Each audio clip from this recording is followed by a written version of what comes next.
Hi, நான் உங்கள் கவிதா பேசுகிறேன். மறுபடியும் இந்த கணிதம் வசப்படும் நிகழ்ச்சியில் உங்களை சந்திக்கிறதுல ரொம்ப சந்தோஷம். இன்றைக்கும் ஒரு கதையோட ஒரு கணக்கும் பார்க்கலாம். ஆலியாவுக்கு அவளோட முடியை பற்றி ரொம்ப பெருமை. எப்பவும் அந்த முடியை பற்றியே பேசிக்கிட்டு இருப்பா, அதை பற்றியே நினச்சிட்டு இருக்கா. உடனே அம்மா சொல்கிறாங்க, நீ எப்பவும் இதை பற்றியே பேசிகிட்டு இருக்க, உனக்கு அதை பற்றி என்ன உண்மை தெரியும், நான் உனக்கு அதுக்கான உண்மையெல்லாம் சொல்கிறேன் அப்படின்னு அம்மா அந்த ஹேரை பற்றின நிறைய விஷயங்களை சொல்கிறாங்க. உங்களுக்கு தெரியுமா, இந்த ஹேர் பற்றி ரொம்ப சுவாரஸ்யமான விஷயங்கள் உங்களுக்கு தெரியாதது நிறைய இருக்கு. ஒரு ஹேர் ஒரு இன்ஃபர்மேஷன் ஸ்டோர் ஹவுஸ் அப்படின்னே சொல்லலாம். ஒரு பற்றின தகவல் களஞ்சியத்தையே ஹேர்ல இருந்து எடுத்துக்கலாம். ஒரு மனித தலையில 1,00,000 1.5 லட்சம் வரைக்கும் இழைகள் இருக்கு. ஒரு ஒற்றை முடி 100 கிராம் எடையை தூக்கும் திறனுடையது தெரியுமா உங்களுக்கு? அந்த ஒரே ஒரு முடியால 100 கிராம் வெயிட்டை தூக்கலாம். மொத்த முடியும் சேர்த்தா 2 டன் எடையை நம்மளால தூக்க முடியுமா? அந்த 2 டன்னுங்கிறது சாதாரண விஷயம் இல்லைங்க. 2 யானையோட எடைக்கு சமம். அதாவது நம்ம மொத்த முடியும் சேர்த்தா 2 யானையை கட்டி தூக்க முடியுங்க. இன்னொரு விஷயம் தெரியுமா, நம்மள ஆனா பெண்ணா அப்படிங்கிறத ஒரு முடியை வச்சு நம்மளால டிசைட் பண்ண முடியாது. ஏஷியனோட முடி மற்றவங்களை விட ரொம்ப வேகமா வளருங்க. வெப்ப காலநிலையில கூந்தல் வளர்ச்சி ரொம்ப ஜாஸ்தியா இருக்கும். முடியை ட்ரிம் பண்றதுனால வளர்ச்சியை நம்மளால ஊக்குவிக்கவே முடியாதுங்க. பொதுவா கலர் கருப்பு கலர் தான். ஆனா ரொம்ப ரேரான கலர் சிகப்பு கலர். சிகப்பு ஹேர் ரொம்ப அழகா இருக்கும். முடியின் அழகை பொறுத்து பெண்களோட புத்திசாலித்தனமும் அழகும் அதிகமாகிறத நிறைய ஆராய்ச்சியாளர்கள் கண்டுபிடிச்சிருக்காங்க. முடி நம்ம உடல்ல ரொம்ப வேகமா வளர்ற ஒரு திசுங்க. 2வது வேகமா வளர்ற திசு. அப்போ முதல்ல வேகமா வளர்ற திசு எதுன்னா எலும்பு மஜ்ஜைங்க. அது ரொம்ப ஃபாஸ்டா நம்ம உடம்புல குரோத் ஆகுற 2வது விஷயம் முடி. நம்ம உடல்ல கொழுப்பு இல்லாத இடம் தலை தாங்க. அதனாலதான் முடி நமக்கு மின்கடத்தியா செயல்படுது. முடி இறந்த உயிரணு. ஆனா அந்த முடியோட வேர்க்கால் இருக்கு இல்லையா, அது உயிரோட இருக்கு. முடி இறந்தது, ஆனா அதனோட வேர்க்கால் உயிரோட இருக்கு. ஒரு முடி விழுந்து அந்த இடத்துல இன்னொரு முடி கண்டிப்பா முளைக்கும். தினம் 50 100 முடி உதிர்றது நார்மலான விஷயம். ஒரு சிலருக்கு இது குறைவா இருக்கலாம்.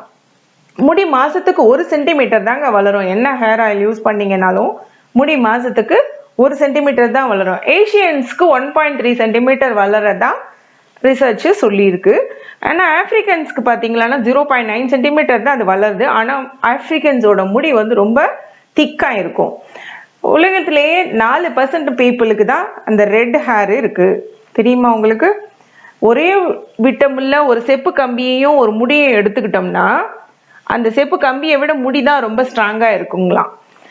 செப்பு கம்பி ஈஸியா வளையும், பிளெக்சிபிளா ஆயிடும். அதே முடி அளவுக்கு விட்டா எடுத்தா அது அந்த அளவுக்கு வீக்கா இருக்கும். பட் முடி ரொம்ப ஸ்ட்ராங்கா இருக்கும்னு சொல்றாங்க. ஒரு முடி இழைய 30% வரைக்கும் நம்மளால இழுக்க முடியும். அந்த அளவுக்கு எலாஸ்டிசிட்டியானது ஒரு முடி இழை. ஒரு கூந்தல் இழையில 14 கூறு இருக்குங்களாம். அந்த 14 டிஃப்ரெண்ட் எலிமெண்ட்ஸ் இருக்கா. அந்த 14 டிஃப்ரெண்ட் எலிமெண்ட்ஸ்ல இம்பார்ட்டன்ட் ஒன் கோல்டும் இருக்கு. அதனாலதான் அந்த முடிக்கான ஸ்ட்ரென்த் என்ன. இந்த ஹிர்சுட்டிசம் அப்படின்னா என்னன்னா, தேவையில்லாத இடங்கள்ல முடி வளருது. எக்ஸாம்பிளுக்கு நம்ம ஃபேஸ்ல வளர்றத நம்ம சொல்லலாம். இந்த ரோமானிய பெண்கள் இருக்காங்களே, அவங்க இந்த பிஜியானோட டங்கு, இந்த புறாக்களினுடைய கழிவுகளை தன்னோட முடியை கோல்டு கலரா மாத்திக்கிறதுக்கு பயன்படுத்துவாங்களாம்.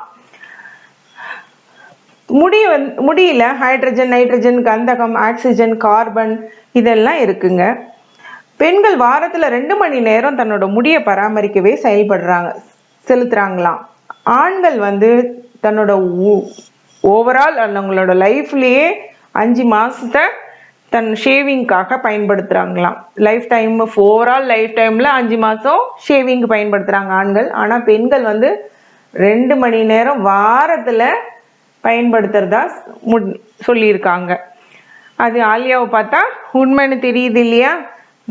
உடனே ஆலியாவுக்கு, ஆமா இது ஹியூமன் நேச்சர்மா, என்னையாமா நீ திட்டிக்கிட்டே இருக்க அப்படின்னு கேக்குறா. சரி, நான் ஹியூமன் நேச்சர் இல்லையா, உனக்கு தான் முடியை பத்தி எல்லா விவரமும் தெரியுமா, இப்ப நான் ஒரு கேள்வி கேட்கிறேன், எனக்கு பதில் சொல்லு அப்படின்னு அம்மா சொல்றாங்க. இந்த கொஸ்டின் உங்களுக்கும் தான். ஒரு ஆணும் ஒரு பெண்ணும் ஒரு பெஞ்ச்ல உட்கார்ந்துட்டு இருக்காங்க. அதுல பிரவுன் ஹேர் இருக்கவங்க சொல்றாங்க நான் ஆண் அப்படின்னு சொல்றாங்க. பிளாக் ஹேர் இருக்கவங்க சொல்றாங்க நான் பெண் அப்படின்னு சொல்றாங்க. இதுல at least one of them lying, குறைஞ்சபட்சம் ஒத்துராது போய் சொல்றாங்க அப்படின்னு எடுத்துக்கிட்டா அப்ப யார் பெண்ணு யார் ஆணு? பிரவுன் ஹேரா பிளாக் ஹேரா? சொல்லுங்க. இது இந்த கொஸ்டின் உங்களுக்கு தான். சொல்லுங்க பாப்போம். ஓகே, கண்டுபிடிச்சிங்களா? நான் இப்ப ஆன்சர் சொல்லவா?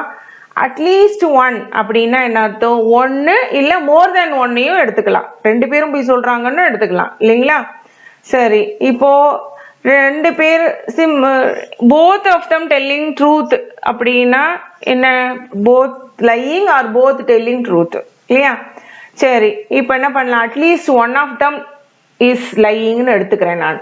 அப்படின்னா அந்த ஃபர்ஸ்ட் பர்சன் என்ன சொன்னாங்க?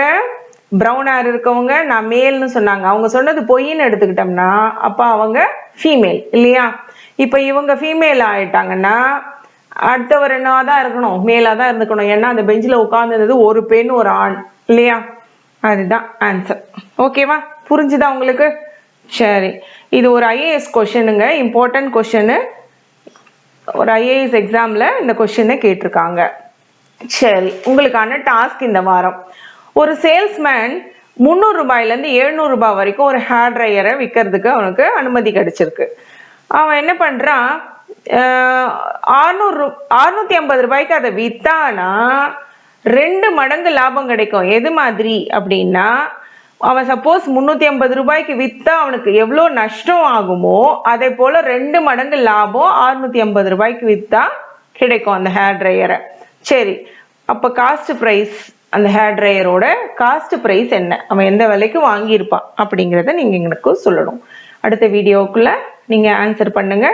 நான் அடுத்த வீடியோல உங்களுக்கு உங்க ஆன்சர் கரெக்டா இல்லையான்னு சொல்றேன். சரியா? இது போன வீடியோக்கான கொஸ்டின். இந்த கொஸ்டின்ல நான் அனிலோட ஷேர் 5% சொல்லியிருந்தேன். அப்போ அனிலோட ஷேர் 5% போது அந்த 7400ல 370 ரூபாய் அந்த 5%. அப்போ பேலன்ஸ் வந்து 7030 இருக்கும். இப்போ ரேஷியோ அவங்களோட இன்வெஸ்ட்மெண்ட்டை பொறுத்து ரேஷியோ பார்த்தீங்கன்னா அனில் வந்து 6%, பாப் வந்து 5%, சிட்டி வந்து 3% இல்லைங்களா?